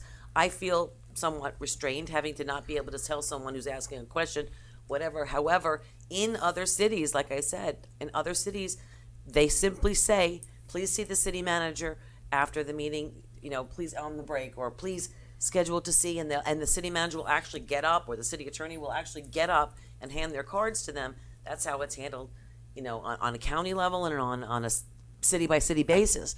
So I'm throwing suggestions out there. If you guys really want to bring back the comments, I just don't want to see us set us up again for that type of actions to happen here without it. And it would have to be added to the agenda, because it was never part of the agenda to have us respond. It wasn't part of earlier meetings that happened back in other, listening back to audio recordings of other Lake Worth City meetings with other leaders. It wasn't part of that.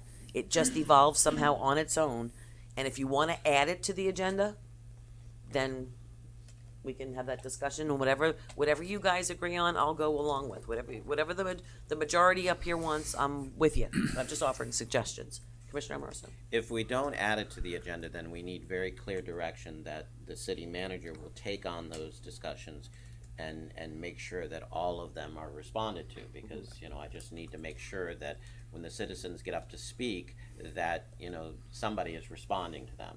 Going back to consent agenda items only being 2 minutes, I support 3 minutes. Yeah. For instance, tonight there's 17 agenda item or 13 agenda items on consent agenda. If a resident wants to speak on that, there's a lot to speak on in 2 minutes. So that's really why, I think we're getting, the meetings are much more successful. We're moving forward a lot quicker. I don't have a problem with things being on the consent agenda, but I just want to make sure that the citizens have enough time to speak on the consent agenda. I'm okay with that. Like I said, the items of business on the agenda, whatever you guys say, I'm okay with. Commissioner Hardy? I just want to make sure I understand the suggestion that you made. So right now, people speak on non-agenda items and items on the consent agenda at one point in the meeting. Previously, right now. it used to just be public participation of non-agenda items. And then consent agenda was tacked on to It was that. tacked on to that probably 2 years ago, I think, maybe. Okay, so right now, there's that, and then there's the ability of people to speak After every on agenda items. Okay. Do I have it right in that you suggested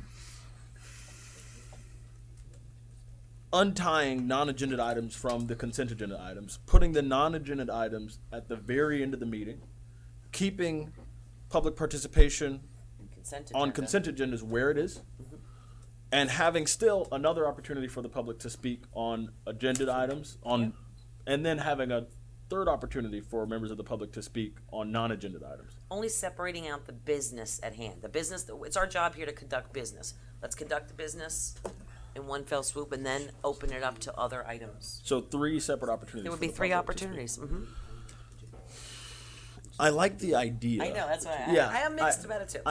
Here's trying to offer solutions. Here's what I like about that. I agree with you 100%. Sometimes people come up at the beginning of the meeting and say things that are incendiary, and they do this on purpose, and it gets everyone a little bit off kilter sometimes. Offensive. And it sets a tone for a meeting that doesn't have a business atmosphere to it. And so I think maybe it is a good idea to rob these people of the opportunity to throw a monkey wrench in the harmonious workings of this commission. At the same time, if the result is 3 separate opportunities, I think that'd be a lot. I mean, you're talking about 6 to 7 minutes that any individual can, get up and speak. And I love the First Amendment, but I think 3 is overkill. I think we could do well with 2, like what we have. I don't know. That's what I say. I'm trying to be open because I know everybody has a different opinion on it, and I want to create something that works, but I also want to make sure that we take care of the business at hand. Commissioner Robinson? We probably are going to talk about this for another 5 minutes, but I think the presentation part of our meetings needs to be held at least to 10 minutes. And, that can be very time consuming, and it's not productive business. I appreciate the awards, and it's great to see. But it needs to be adhered to if we're going to have it at 10 minutes. So that's Should be 9, right? Isn't it? that would be even better. We need to, that's a big part of our meetings, and if we're concerned about the length of meetings, let's address that too. If we're concerned about incendiary speech from the public, it's our responsibility to be able to I don't want to say address it, because I don't think that we have to address it, but we need to allow free speech, and we need to be responsible enough to not pontificate for too long, being egged on by that. No, I don't think anyone is suggesting taking away the opportunity for people to talk about non-agended items. That wasn't a part of the proposal. What part? I'm sorry, that wasn't part of it. I think what Herman is saying, and this is something I didn't really think about. I didn't think about that side of it. I think what he's saying is, sure, we would love to not have people introduce negative feelings into our meetings early. At the same time, and so, you know, the idea is we move that to the end of the meeting. At the same time, what we're doing is undermining the effect of their speech. And by putting it at the end, you know, we've done all the business, now it's time to go to sleep and watch these parade of people come up and speak, and then, you know, now we can leave now. I think is the feeling from Herman. I'm not sure if I got that right. I've been through 4 different changes of the commission to see the dynamics change each time. All I'm saying is that it's our job here to conduct business, and that we need to get the items. I mean, first of all, we had a 3-item agenda last time around. It went till 9:30, 10 o'clock at night. We have a 2-item agenda tonight at 7:30 at night. Sometimes things are going to be hot buttons that are being more hotter, and then it's either going to involve us up here talking a long time about it, or, you know, a lot of people coming up. Sometimes we have 30 people that come up, 40 people that talk on one item. You're talking, okay, 2 minutes on 30 people. Multiply that, you know, add an extra minute to it all, whatever you guys think is right. All I'm saying is that it's not about time. It's about hearing everybody and getting everybody a chance to speak, but in the right place. I don't know. Commissioner Amoroso?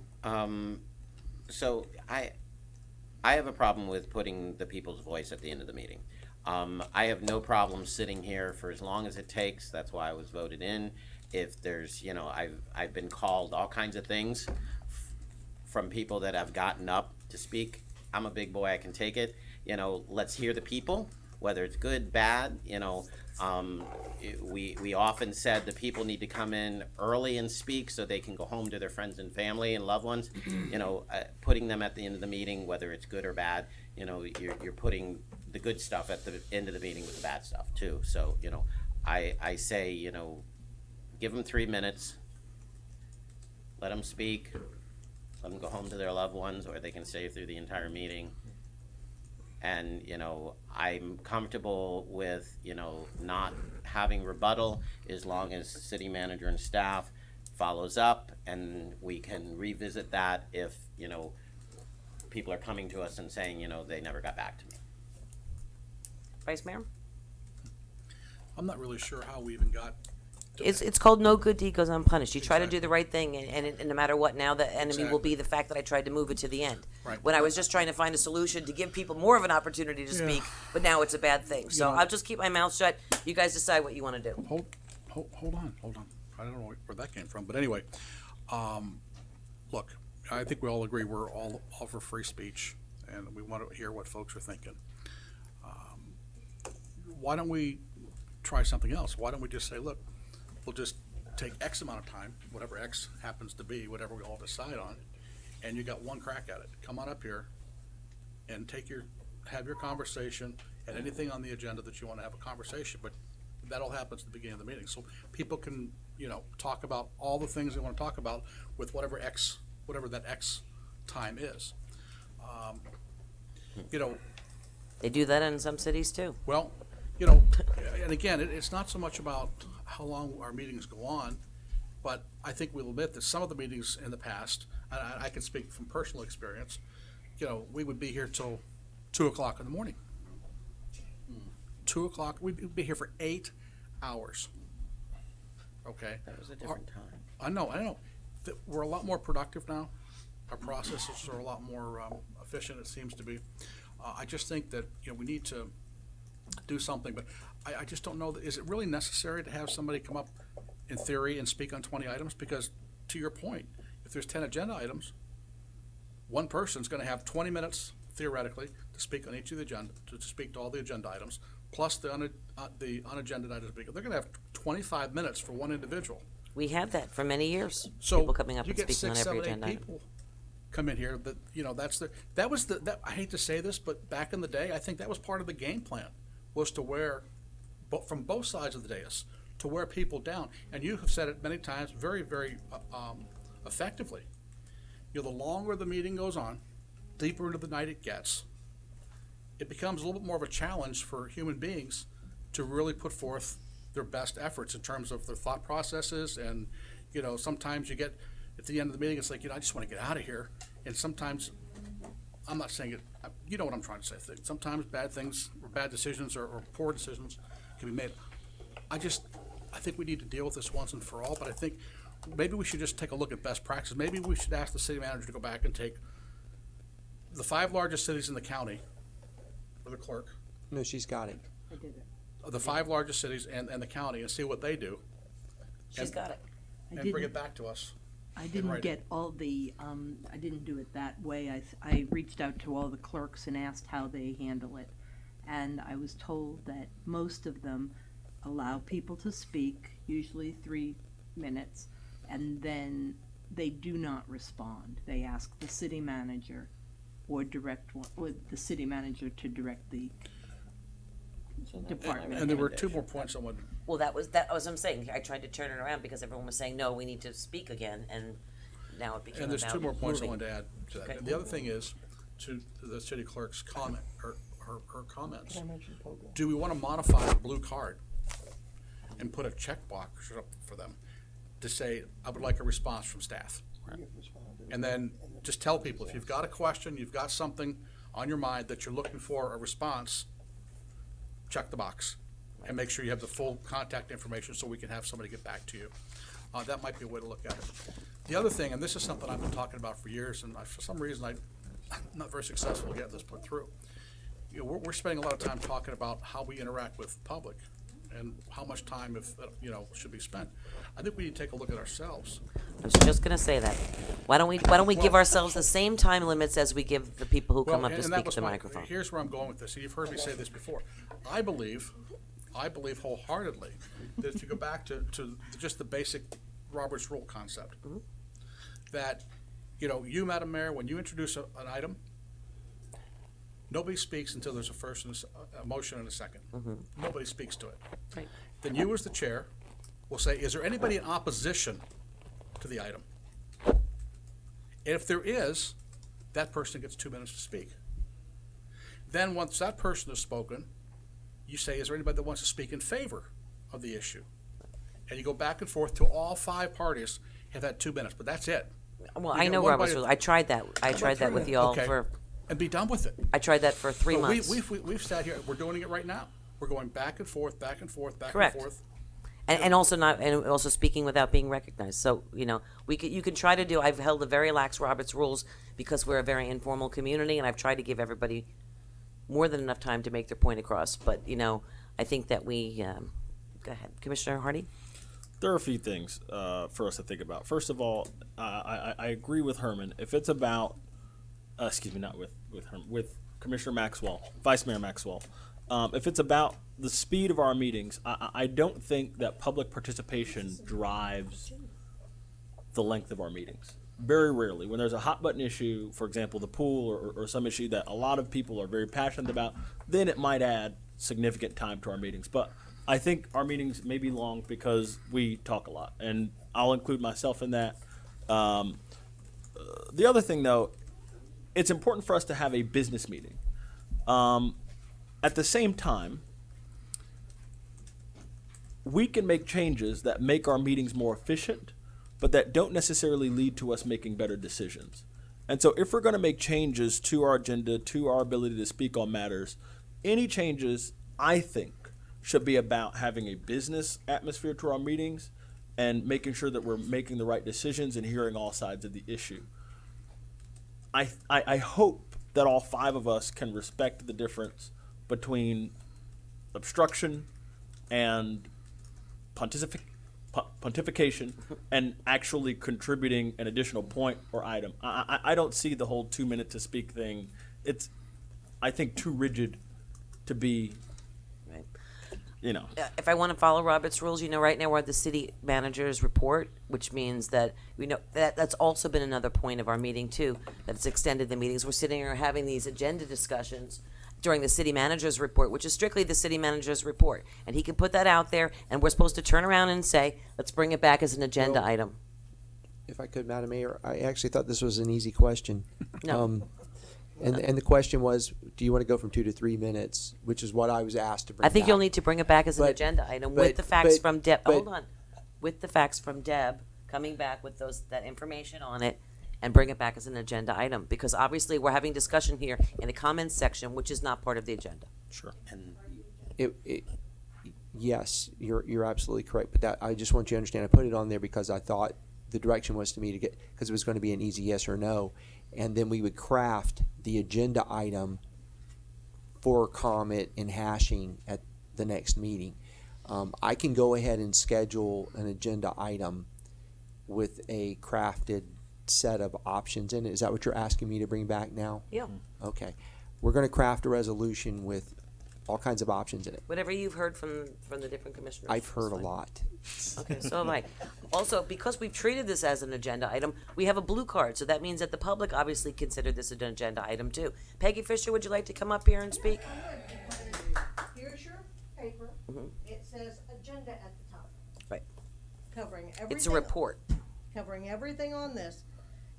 Presentations, you say there is no public comment on presentations, clearly on the face of it. That's the only item on here that says so. As a member of the public sitting here with duct tape on my mouth, I don't appreciate it. This was said to begin with to come back as an agenda item. Then and that was on your 18th meeting. Then it comes back tonight as under the city manager's report. All any of us is asking, and I came up here and said we should go to 3 minutes when the discussion was about whether or not you all should get a raise. And I said, well, if you all can get a raise, then why don't you give us more time? There aren't very many people out here to turn in blue cards right now, and with all the new technology, there are even few people are coming to the meetings. But please have the courtesy to put this as an agenda item so that the public who you work for can express their thoughts. That's all I wanted to ask you, but it is an agenda item based on the way this agenda is set up. Okay.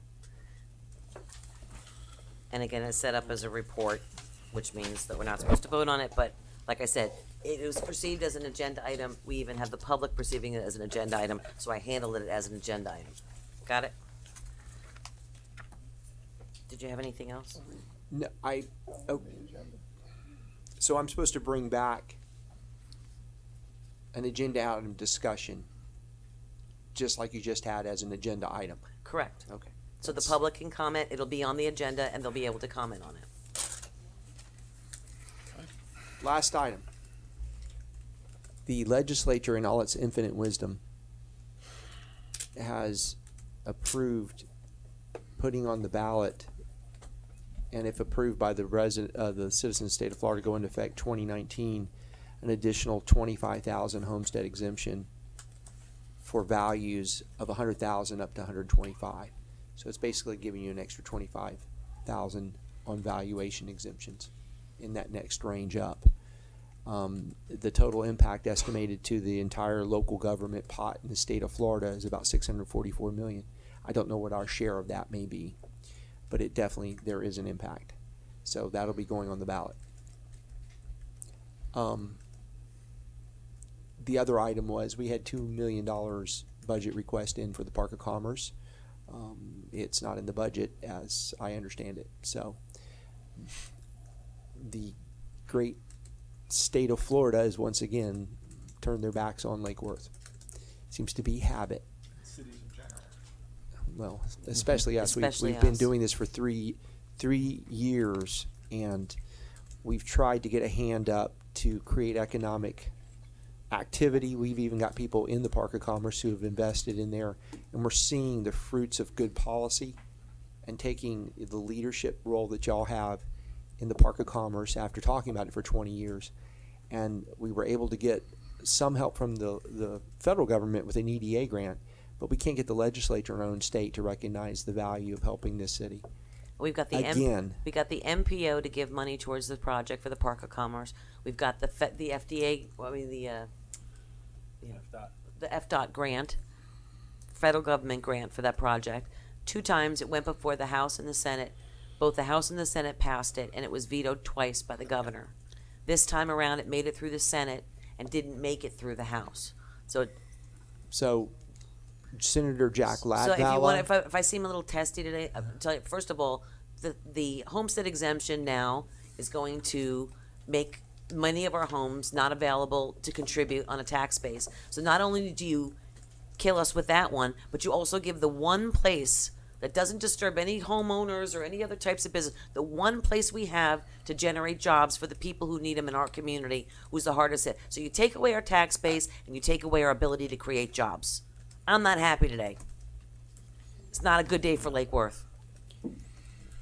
And what's disturbing is you hear that some of the things that have been funded this year, and of course the things we knew got funded last year. I think last year Palm Beach Gardens got a $3 million gun range. Didn't Lost Tree Village get something? Lost Tree, and maybe Vice Mayor Maxwell knows more about the details on that, I believe. But I think it was $1 million. May I? Mm-hmm. What I am hearing from some of my sources is that Lost Tree Village was given, they had a $1 million appropriation for sewage upgrades or sewer upgrades.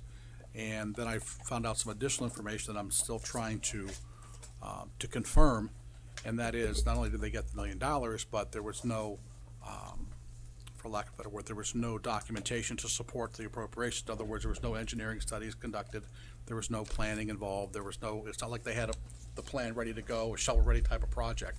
And I'm checking into that to see if that's in fact true. Basically, what I was told was, it was in the back of a napkin, they need $1 million. And they got $1 million. And we can have $2 million to create jobs that'll help our citizens in our community that we've been trying to get for 3 years. Right? Please contact your state representative. Is there some way we could, I'm sorry, can we craft a letter to, an open letter to a letter to the governor, an open letter to the Senate and to the House, and just kind of, lay it out? Well, what effectively they have not done for us in the last 2 years, and what they're effectively going to do to us in the next 2 years, and then speak to them about leadership and good governance. So what should we do? Should we create a toll? Everyone comes over the bridge, gonna have to pay a toll. That's how we'll make up the money for on Dixie Highway. Stick some tolls over there. Anyone who wants to come in. Now we don't have to because we're in the community. We have to come up with some kind of way. I joke. Please. I don't want anybody listening to think our dismay about some of these issues about taking away extra, adding more homestead exemption or not being able to get this money, help from the state is anything about just that money. We're genuinely pursuing things that have a return on investment. This part of the county, and I'll speak for the region as y'all well know, but specifically Lake Worth and the areas west, have tremendous potential to pull themselves up by the bootstraps, not just in property valuation, but in quality of life. The things that you're doing here is affecting people's lives in a positive way. It's raising that. And you're trying to do things to give people jobs and opportunity and all the things that are good. Better quality of life. And if you're extremely wealthy, like on the north end of this county, you get hundreds of millions of dollars thrown at you for biomed or whatever it is. Or if you're abject poor, which happens to be people who are actually worse off than us, and the Glades community, we're just ahead of Belgrade, but behind Riviera Beach in the statistics, they get money because they're abject poverty. And here we are trying to do the right thing, and nobody seems to want to help. It's the damnedest thing I've ever seen. It's very frustrating when you're constantly fighting for it, and it's just very frustrating. And, I mentioned this, I'm going to go into detail with a presentation on 7 square miles.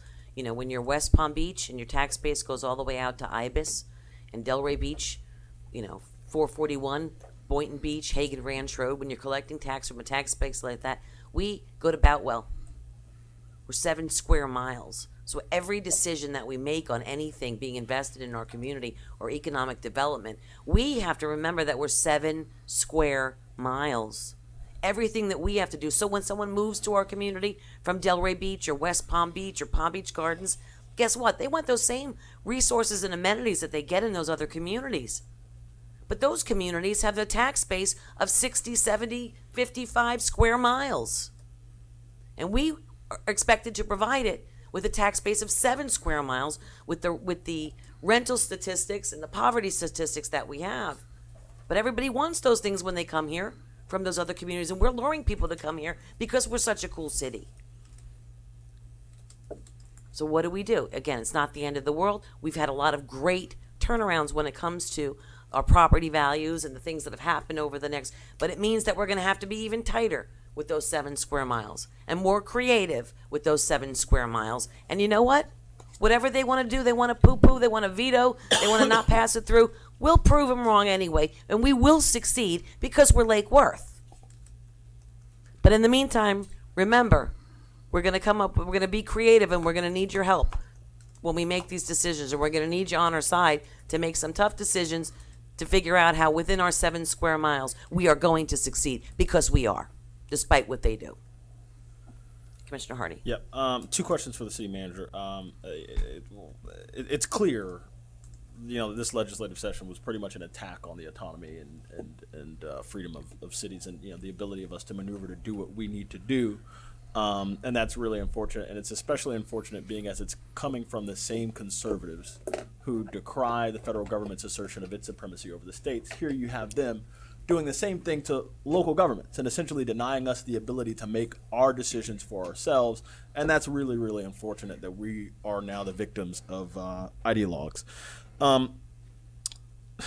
Hypocritical ideologues. So, my 2 questions are, first of all, what is the statutory limit on millage rates? And where are we in relation to that statutory limit? And then, my other question is, can we study the impact of this on our budget so that we can get ahead of this and start communicating to our people? Yep. Because there's a vote that has to be taken by the people here in the state of Florida. It requires 60% passage. And I think we need to make it clear to them just what the impact will be for our city and what we will have to do as a result of this going through. I've actually already asked the city manager. Right. What's the So our cap that we have for property taxes that we can go up to is 10 mills, and that for us includes municipal services, including fire rescue. So our fire rescue, which is the county, their millage rate gets added to ours. So we've been maintaining, since I've been here, a millage rate of 8.99 mils. Okay, you don't want to go over 9. And those are millage rates that you see out in the Glades and places that don't have valuation.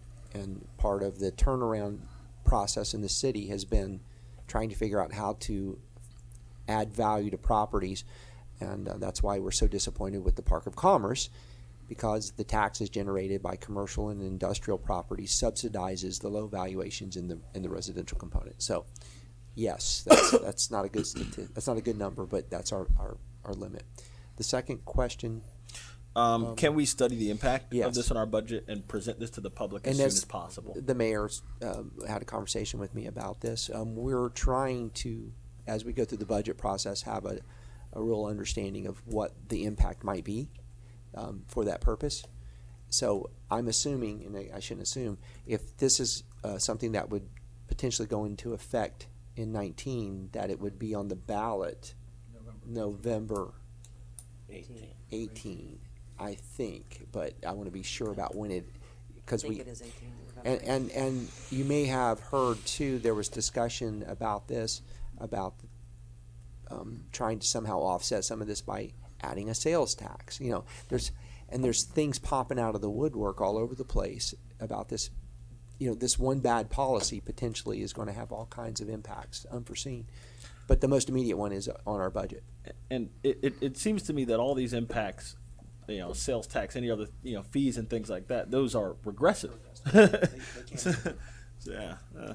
All right, guys, thank you very much. I appreciate all your help tonight, and thank you to everyone in the audience too, and at home for being a part of it. I'll entertain a motion to adjourn. So moved. Second?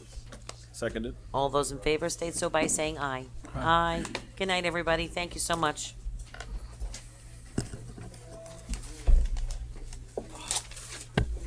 Got your notes. Rough day.